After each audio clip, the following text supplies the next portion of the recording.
ধনুরাশি, এপ্রিল মাসে কি আপনার সব স্বপ্ন সত্যি হতে চলেছে? নাকি সামনে লুকিয়ে আছে এমন একটা সমস্যা যা সব কিছু বদলে দিতে পারে? এমন কিছু গ্রহের অবস্থান তৈরি হচ্ছে যা আপনার জীবনে এক নতুন মোড় আনতে চলেছে, যা আপনি কল্পনাও করেননি। আপনি কি তৈরি এই পরিবর্তনের জন্য? ভিডিও শুরু করার আগে কমেন্টে জয় বৃহস্পতি লিখুন। আর এই রকম জ্যোতিষ সংক্রান্ত আপডেট পেতে চ্যানেলটা সাবস্ক্রাইব করে পাশে থাকুন। চলুন তাহলে দেখে নেওয়া যাক কেন এই এপ্রিল মাস আপনার জন্য এতটা স্পেশাল। আর এই ভিডিও শেষে আমি কিছু গুরুত্বপূর্ণ রেমেডি শেয়ার করেছি, যেগুলো একদম মিস করবেন না, তাই ভিডিওটা স্কিপ না করে শেষ পর্যন্ত দেখুন। প্রথমেই আমরা দেখে নেব ধনু রাশি লগ্ন সাপেক্ষে গ্রহদের অবস্থান। লগ্নাধিপতি বৃহস্পতি সপ্তম ঘরে থাকছে পুরো মাসটাই। নবম ঘরে কেতু, ভাগ্যে কিছুটা বাধা তো থাকবেই। তৃতীয় রাহু এবং বুধ, বুধ সেখানে থাকছে আপ টু 10 এপ্রিল। তারপরে বুধ চলে যাচ্ছে তাদের চতুর্থে। সেখানে বুধ শনি মঙ্গল এবং রবির সাথে যুক্ত হচ্ছে, এবং রবি চতুর্থ ঘরে থাকছে মাসের প্রথম 14 দিন। চতুর্থে চারটি গ্রহ, একটু তো জটিলতা থাকবেই সাংসারিক জীবনে। 10 এপ্রিলের পর পঞ্চম ঘরে শুক্র থাকছে 19 এপ্রিল পর্যন্ত। তারপরে শুক্রদেব চলে যাচ্ছে ষষ্ঠে, এবং 14 এপ্রিলের পর সূর্য পঞ্চমে অর্থাৎ মেষ রাশিতে প্রবেশ করছে। সন্তানের স্থান কিন্তু যথেষ্ট উন্নত হচ্ছে। আয় বা ইনকামের দিক থেকে কিন্তু এপ্রিল মাস মিশ্র ফলের মাস। প্রথমার্ধে আয় ভাব যথেষ্ট শুভ থাকবে, টাকা আসবে, নতুন সুযোগও আপনারা পাবেন এই সময়। সপ্তম ঘরে বৃহস্পতি, ব্যবসায় লাভের সম্ভাবনা, কিন্তু ব্যয়ভাবও অত্যন্ত প্রবল। বিশেষ করে শেষের 2 সপ্তাহে খরচা আপনাদের বেশি হওয়ার সম্ভাবনা, বিশেষ করে লাক্সারি আইটেম কেনা, কোনো ভ্রমণের কারণে বা পরিবারের জন্য কিন্তু এই মাসে আপনাদের যথেষ্ট ব্যয় হতে পারে। চতুর্থে একাধিক গ্রহ, আপনারা এই সময় কোনো ঘরের সংস্কারও করতে পারেন বা কোনো ভেহিকেলস কিনতে পারেন, সেই কারণেও আপনাদের ব্যয় হওয়ার সম্ভাবনা। যারা অলরেডি লোনে জর্জরিত, এ মাসে কিছুটা হলেও আপনারা স্বস্তি পাবেন, একটা সমাধানের পথ পাবেন, রিপেমেন্টেরও সুবিধে পাবেন। এই মাসে অপ্রয়োজনীয় খরচা এড়িয়ে চলা উচিত। বড় বিনিয়োগ এ মাসে না করারই চেষ্টা করুন।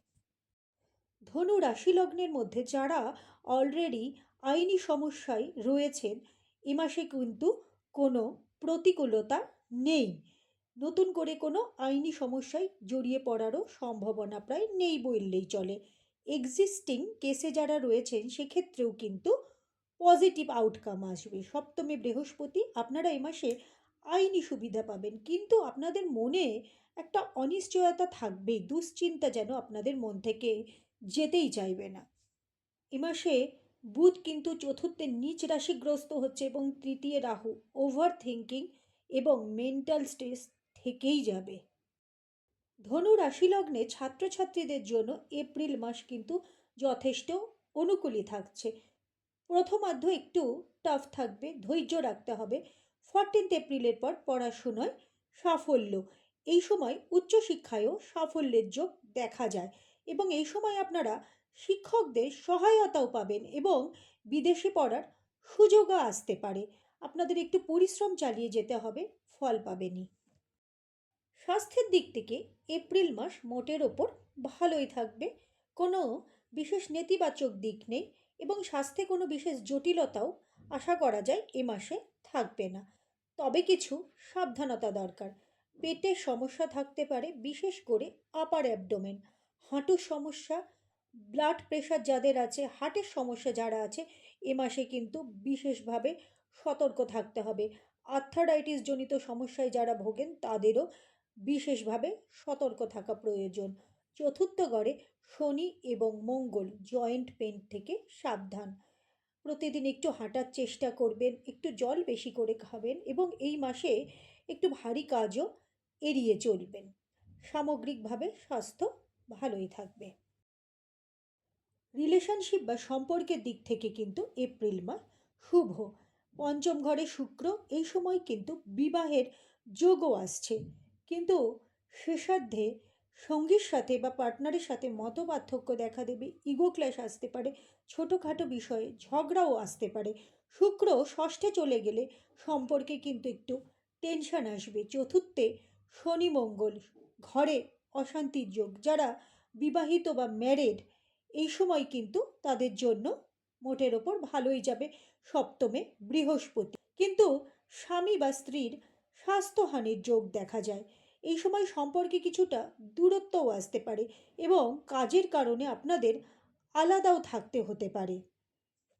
এবারে আসি কেরিয়ার প্রসঙ্গে। যারা হিলিং প্রফেশন অর্থাৎ ডাক্তার, নার্স, তাদের জন্য কিন্তু প্রথমার্ধ একটু কঠিন থাকবে। মাসের শেষার্ধ থেকে আপনারা শুভ ফল পাবেন, মানে 14 এপ্রিলের পর সময় অনেকটা আপনাদের ফেভারে আসবে।